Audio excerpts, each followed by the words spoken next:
Shalom, shalom, shalom, shalom, haleluya, puji Tuhan, selamat pagi. Sungguh Tuhan kita baik dan teramat baik, dan dalam kebaikannya Ia telah membangunkan kita di hari pertama di minggu ini, tepatnya Senin 27 Maret tahun 2023. Kita pasti akan diberkati hari ini, amin. Baiklah, seperti biasa sebelum kita lebih jauh melakukan semua kegiatan pekerjaan kita hari ini, mari kita landasi hidup kita dengan mendengarkan firman Tuhan dari pembacaan Alkitab 1 hari 1 pasal dari pembacaan 21 hari bersama Yohanes. Dan puji Tuhan kalau hari ini kita sudah berada di hari yang ke-13. Maka kita akan membaca kitab Yohanes pasal yang ke-13 ayat pertama sampai dengan ayat yang ke-38. Judul renungan kita hari ini, melayani dengan kasih. Sebagai pengantar renungan ini saya akan coba bacakan untuk kita ayatnya yang ke-14. Jadi, jikalau aku membasuh kakimu, aku yang adalah Tuhan dan gurumu, maka kamu pun wajib saling membasuh kakimu. Tahukah saudara bahwa Injil Yohanes ditulis dengan pengelompokan menjadi dua bagian. Pasal pertama sampai dengan pasal yang ke-12 berisi narasi-narasi pelayanan Yesus kepada publik yang jumlahnya makin hari makin bertambah. Kemudian pada pasal 13 sampai 17 memuat pelayanan Yesus kepada murid-muridnya secara khusus. Pengajaran Yesus yang khusus dicatat oleh Yohanes pada bagian ini tidak terdapat di dalam Injil sinoptik yang lain seperti Matius, Markus, dan juga Lukas. Pengajaran ini disampaikan pada sore sampai malam hari sebelum Yesus ditangkap di Taman Getsemani. Serangkaian perintah dan pengajaran yang disampaikan Yesus diawali dengan perbuatan nyata yang menunjukkan bahwa Ia mengasihi murid-muridnya, termasuk Yudas sekalipun yang masih ada di tengah-tengah para murid pada saat itu. Yesus tahu bahwa saatnya untuk menyelesaikan misi penyelamatan manusia dari Allah akan segera tiba. Yesus memperagakan pengajarannya tentang kasih kepada murid-muridnya dengan bertindak layaknya seorang hamba yang membasuh kaki mereka satu persatu. Pembasuhan itu juga dimaknai sebagai pembersihan. Seusai Yesus melakukan pembasuhan itu, Ia menegaskan agar murid-muridnya tidak meninggikan diri, tetapi mau merendahkan hati dan melayani sesama dengan tulus dan sungguh-sungguh. Bahkan harus rela merendahkan diri untuk saling melayani satu sama lain.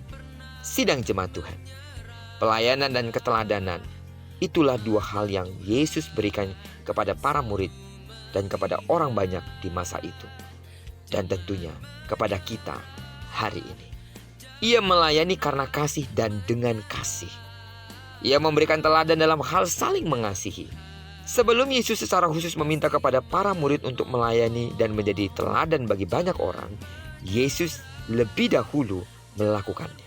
Ia menunjukkan kasih-Nya dan memberikan kasih tanpa syarat dan tanpa batas. Yesus melayani tanpa pandang bulu. Sidang jemaat Tuhan, pembacaan kita hari ini mengingatkan kita untuk selalu meneladani Yesus yang adalah Tuhan kita dalam pelayanan dan kasih-Nya.